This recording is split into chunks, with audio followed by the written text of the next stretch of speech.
నమస్కారం. ఈరోజు మహాశివరాత్రి అంటే శివుడికి అత్యంత ప్రీతికరమైన రాత్రి. కాని ఎప్పుడైనా ఆలోచించారా? పండగ అంటే వెలుతురు కదా. మరి శివరాత్రిని చీకటిలో అర్ధరాత్రి ఎందుకు జరుపుకుంటాం? ఎందుకంటే మన జీవితంలో వచ్చే కష్టాలు, భయాలు, అజ్ఞానమనేవి చీకటిలాంటివి. ఆ చీకటిని చూసి పారిపోవడం కాదు, ఆ చీకటి మధ్యలో నిలబడి మనలోని ఆత్మవిశ్వాసమనే జ్యోతిని వెలిగించడమే శివరాత్రి పరమార్థం. శివుడు అంటే కేవలం కైలాసంలో ఉండే దేవుడు మాత్రమే కాదు. శివ అంటే ఏది లేదో అది, దాట్ విచ్ ఇస్ నాట్, అంటే ఒక శూన్యం, ఒక అనంతం. ఈరోజు నేను మీకు శివపురాణంలోని 2 సంఘటనలు చెప్తాను. అవి కథలు మాత్రమే కాదు, మన జీవితాన్ని గెలిపించే ఫార్ములాలు. మొదటి విషయం, మన ఎదుగుదలకు అడ్డుపడేదేంటి? అహంకారం, ఈగో. ఒకసారి బ్రహ్మదేవుడికి విష్ణుమూర్తికి మధ్య ఒక తర్కం వచ్చింది. నేను గొప్ప అంటే నేను గొప్ప అని.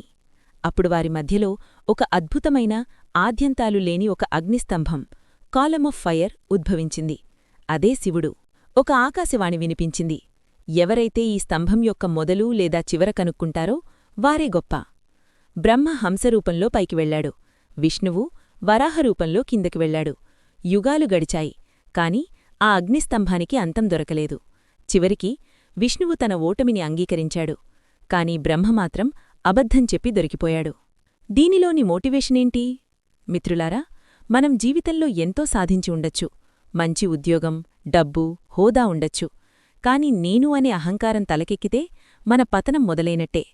ఆ అగ్నిస్తంభం మనకేం చెప్తోందంటే, ఈ విశ్వం చాలా పెద్దది, నీ సమస్యలు చాలా చిన్నవి, నీ విజయాలు కూడా చాలా చిన్నవి.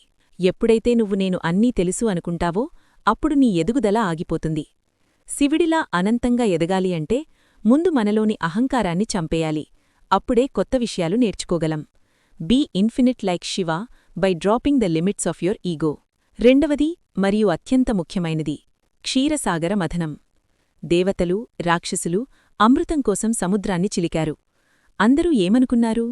అమృతం వస్తుందని, లక్ష్మీదేవి వస్తుందని ఆశపడ్డారు. కాని మొదట వచ్చిందేంటి? హాలాహలం, అంటే భయంకరమైన విషం. లోకం మొత్తం భయంతో వణికిపోయింది. ఆ విషం కిందపడితే భూమి నాశనమవుతుంది. అప్పుడు శివుడు వచ్చాడు. ఆ విషాన్ని స్వీకరించాడు, కాని మింగలేదు. పొట్టలోకి వెళితే లోపల ఉన్న విశ్వం కాలిపోతుంది. బయటికి ఉయ్యలేదు. బయట ఉన్న జీవులు చనిపోతారు. అందుకే ఆ విషాన్ని తన కంఠంలో నిలిపి ఉంచాడు. అందుకే ఆయన నీలకంఠుడయ్యాడు. ఇది మనకెలా ఉపయోగపడుతుంది?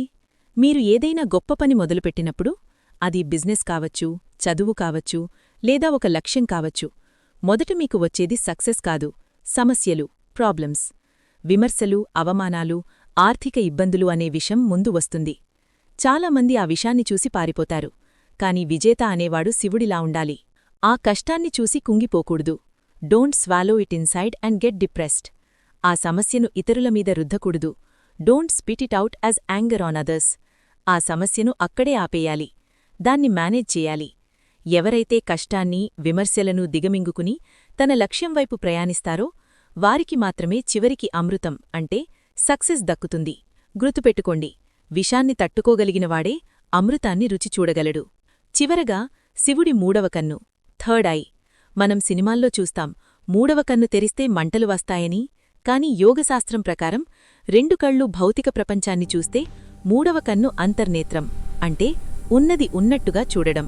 మన జీవితంలో చాలాసార్లు ఎమోషన్స్ వల్ల, భయం వల్ల మనకు దారి కనిపించదు. కన్ఫ్యూషన్లో ఉంటాం. ఈ శివరాత్రి రోజున మీరు మేల్కొని ఉండడమంటే కేవలం నిద్రపోవడంకుండా ఉండడం కాదు, మీ స్పృహను మేల్లెప్పడం. మీ లక్ష్యమేంటి? మీకున్న అడ్డంకులేంటి? వాటిని క్లియర్గా చూడండి. డిస్ట్రాక్షన్స్ అనే మన్మధుణ్ణి మీ ఫోకస్ అనే మూడవ కంటితో కాల్చేయండి. అప్పుడే మీ లక్ష్యం మీకు స్పష్టంగా కనిపిస్తుంది. శివరాత్రి అంటే జాగరణ.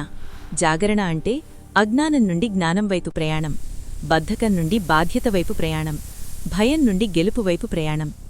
ఈ రాత్రి శివుణ్ణి పూజించండి, కాని రేపట్నుండి శివుడిలాగా స్థిరంగా ఉండండి.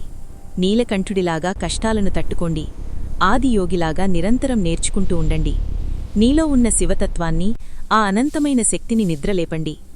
Remember, you are not limited, you are infinite. శివోహం, I am Shiva, the infinite consciousness. అందరికీ మహాశివరాత్రి శుభాకాంక్షలు. జై బోలో హరహర మహాదేవ్.